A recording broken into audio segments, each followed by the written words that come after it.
Hi darlings, Happy New Year! It is 2022 and I wanted to sit down and chat about something that resonates for this time of year, but also kind of props up our last couple conversations, which were about having a career in social media. And so on this tea time, I'm gonna talk about beginning the year with intentions and kind of how to manifest those intentions into reality. And before we begin, as usual, I am sitting down with a cup of tea. And if you follow me on Instagram, then you know that I am obsessed with yogi tea. And today I am having this one right here. It is peppermint tea. And the greatest thing about Yogi's teas is that they have little affirmations on every tea bag. And today's affirmation is forgiveness is an act of consciousness. And anyway, I love sharing those because actually it seems like everyone is really into reading them daily, or me posting them daily, I should say. Anyway, Yogi makes the best peppermint tea ever. It is very full-bodied and soothing. And I drink multiple cups throughout the day. Anyway, babes, so I have a list of things that I really want to cover, and I'm going to try and do that as expeditiously as possible. Carol sent over something to me this morning, and I have to include it, and I want to begin by saying these two things because it resonated so profoundly with me. This was spoken by Denzel Washington. He was making a presentation for graduates at a university. And the first statement is, if you don't fail, you're not even trying. I mean, you do have to be in the game to actually see any results. So that was like, I really felt that one. And the other thing he said, Denzel's wife said to him, to get something you never had, you have to do something you never did. And I've had the pleasure of meeting his wife, and she is a beautiful soul, just full of vibrant energy. And I can see her saying this to him. So with that, I truly believe in manifestation, and the only way that you can manifest things is you have to have the action to put behind these things that you really desire, that you're very passionate about, the things that you're dreaming big on. And I never set New Year's resolutions, and it's simply because I don't really believe in them. It's not that I don't believe in them. I believe in intentions and setting commitment, being committed to my intentions. And so I was thinking back, Christmas obviously was just like last week, and I was saying to my mom, who was visiting, how different my life is now, like 10 years. So over the last 10 years, I don't even like recognize the Tennille that I am today, and it's just so amazing. The other thing is, this time last year, I quit my job as a corporate flight attendant. I've said this a zillion times, but I'll say it again if you're a new viewer. I was a corporate flight attendant for Magic Johnson for nearly a decade, and I resigned from that position because I wanted to pursue my content creating, influencing, part-time little bit modeling career full-time. And so I worked for myself, and my best friend and I run the Tennille Life together. And this was something that was a goal of ours, and we knew that we've been setting goals. We've been beginning each year with these goals and intentions. And last year was my first full year working for myself, and I can only say that my tummy was in so many knots over it, but it was a triumph. I'm gonna say it was a triumph. It was a success, but we did not, and I did not, begin the year without tangible, actionable steps. And so that's what we're just gonna chat about right now. What are goals? So goals are gonna look differently to each of us because we each have different lives. We each want different things in life, and it doesn't need to look like anyone else's, and probably shouldn't look like anyone else's. Your goals are intrinsic to who you are and to the values that you have. The one thing that when okay, obviously it's the beginning of the year and a lot of us are setting goals, right? Or, really trying to move towards changing our lives in some way, or changing something about ourselves in some way, or maybe picking up a good habit or dropping an unhealthy habit, something along those lines. So I have found that in setting kind of like little goals, you begin to make progress towards your bigger goals.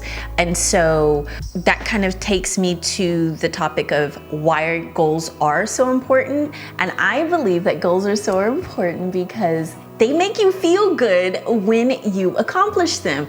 As you see that progress, it just builds up inside of you little wins, and the little wins lead to bigger wins. And over time, you kind of turn back and you are so proud. And it's like, I did that shit. Like, I set my goals. I've every day, made progress towards them. And it just feels, it fills me up with just positivity and encouragement. And I just feel a sense of achievement. And sometimes that's why they say, like, for example, making your bed every day. Like, this could be an intention that you have for yourself, something as simple as making your bed every day, but something about making your bed every day. You walk by that bed when you come home at night, or maybe you work from home, and every time you see that bed, it just fills you up with like, I'm glad I started my day with something positive. It makes you feel good.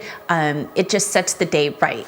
Setting goals is so important because, for me anyway, because I can begin to visualize the things that I want. I can visualize the dreams that I have for myself.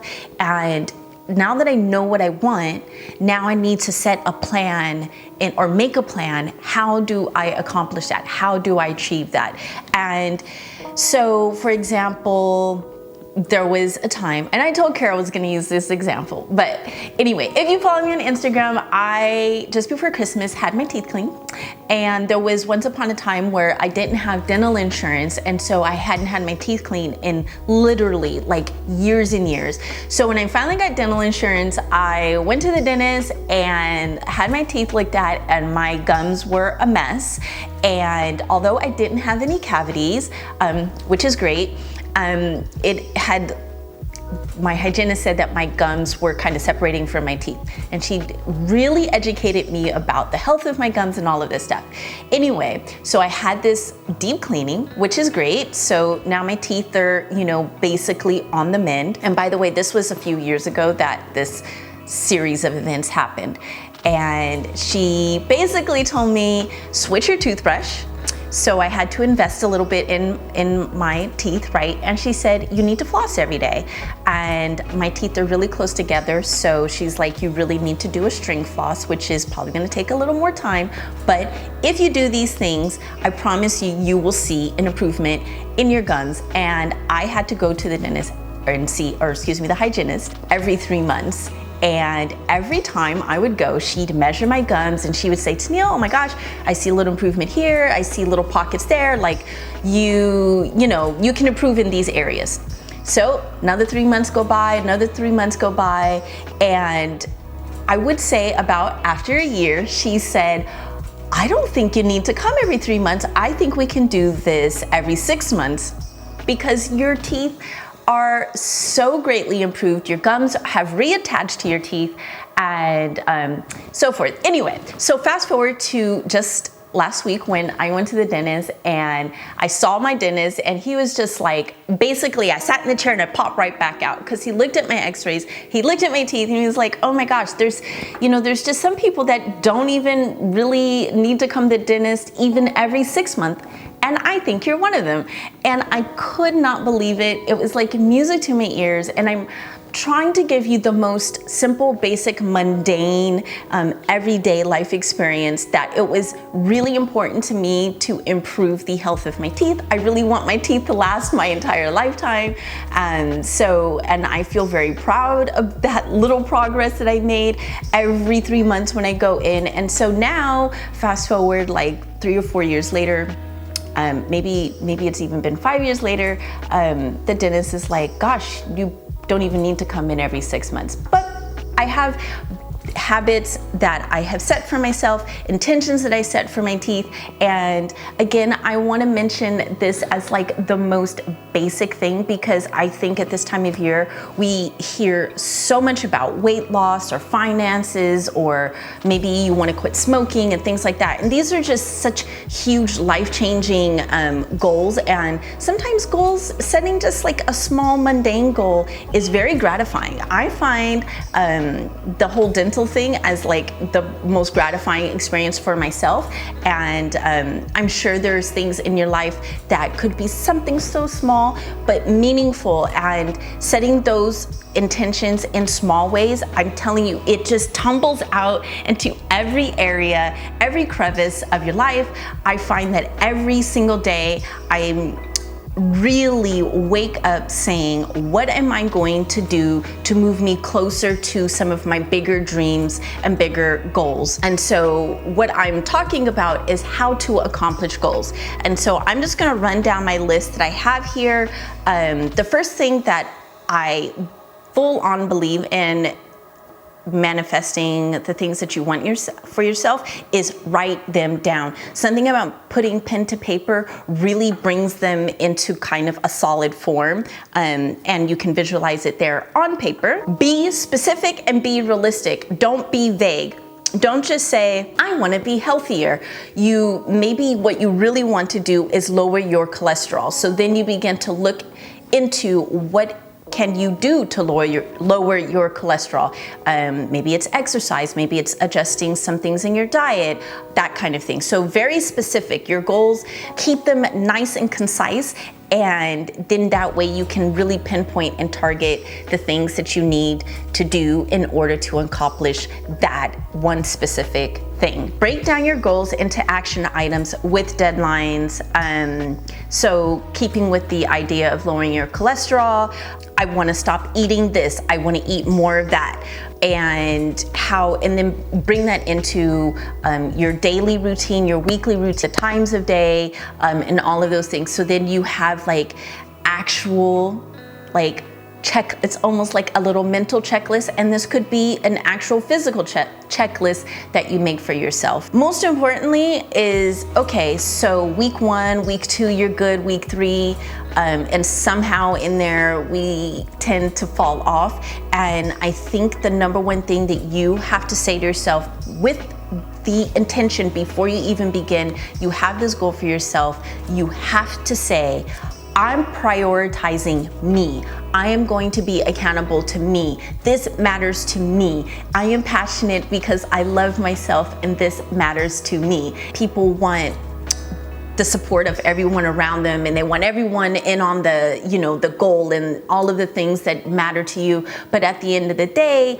you reside in yourself, and it's just so important that you be accountable to yourself. And maybe in the beginning you do need like an accountability partner. Maybe that's a sister or a wife, or whoever it is, a friend.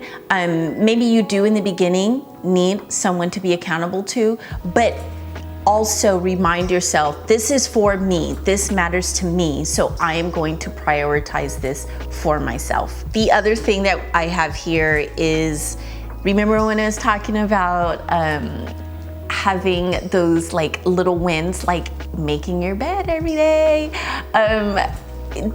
Literally, it's a mini celebration, and it is so important to celebrate yourself and to celebrate those wins and to be very grateful that you're making, even if it's just one little improvement. Like, let's say, for example, when I started flossing my teeth regularly, oh my gosh, I can't believe it's been a whole week and I haven't skipped a day.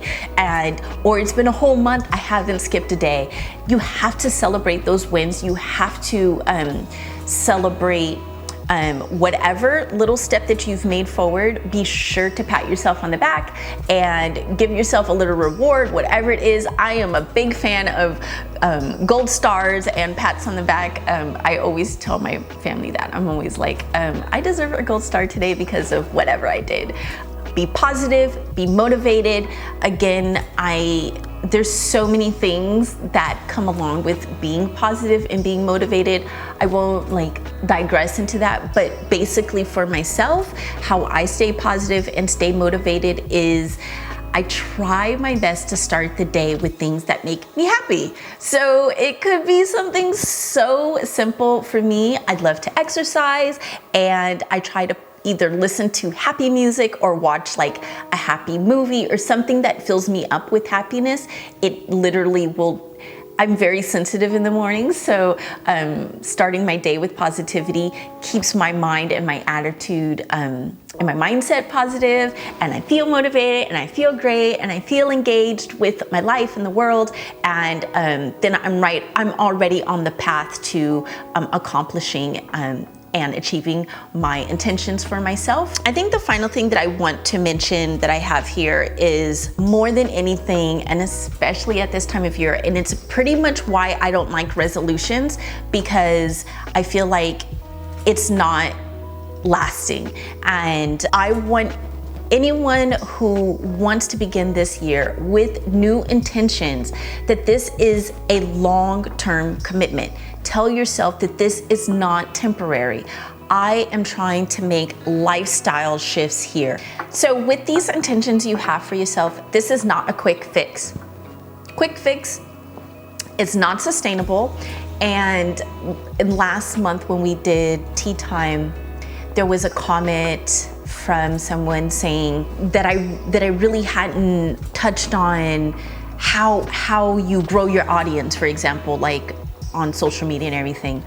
But I did touch on how you grow your audience. It's not just one singular thing. It was multiple little things that you're doing consistently, and it was a long-term commitment to these individual things that leads to the end result. It is nothing in life is going to be, nothing worth having is a quick fix, right? Even if we're talking about you want to be more organized, let's say that is your intention for yourself. I want to be more organized. Well, you don't strike that. I wouldn't. Everyone can do whatever feels good for them. But for me, if I want to be more organized, I start with something small to organize. Like, I'm going to just keep this one little drawer in my bathroom organized. I'm going to clean it out. I'm going to set up everything in there how I want it. And in order for me to move on to organizing other spaces, I'm just going to keep this one little area organized. And once you're able to, let's say, keep this one drawer organized. Okay, well, I've got that one nailed. Let me move on to my shoe section in my closet, because it's always a mess. I'm going to clean it out. I'm going to purge it, and I'm going to keep this one little area organized. Boom. That area is organized. Your little drawer in your bathroom is organized. And then you find another thing to keep organized, and another thing, and another thing, and another thing. And before you know it, you're maintaining all these areas in your space, and it's organized. And you turn around a year later and you're like, hot damn, not only did I keep this area organized, my whole freaking apartment is organized, or my car is organized, and my purse is organized, and so on and so forth. It is an avalanche. It's a trickle, and then all of a sudden it just spills into every other area of your life, because you realized, wait, I know how to do it in small increments, and now I've literally cleaned up my entire life. And it can be as simple as that. It's just make it a realistic goal in the beginning, and you will see the progress, and it just happens. It just happens, and you're accountable to yourself. You're feeling great because you've got these little wins every single day, and you're celebrating yourself, and you're patting yourself on the back. And I mean, does this sound easy? Does this sound like something we could do? I have so many things that I want to accomplish for myself. And speaking of organized, if you could see the crap that is literally like I'm sitting with boxes all around me, and that is an intention that I need to set for myself, how to just stay more on top of like staying organized. This is definitely something that I want to improve, and that's sharing one of my intentions with you, darlings. And I hope you enjoyed this. Please leave me a comment Next month is a topic that I'm going to that I usually touch on in February, and I had a hysterectomy. It's going on 4 years now, and so I usually do a check-in, like a wellness check-in on women's health, on endometriosis, on aging, and all that stuff that comes with it. So stay tuned for that one. And as always, cheers.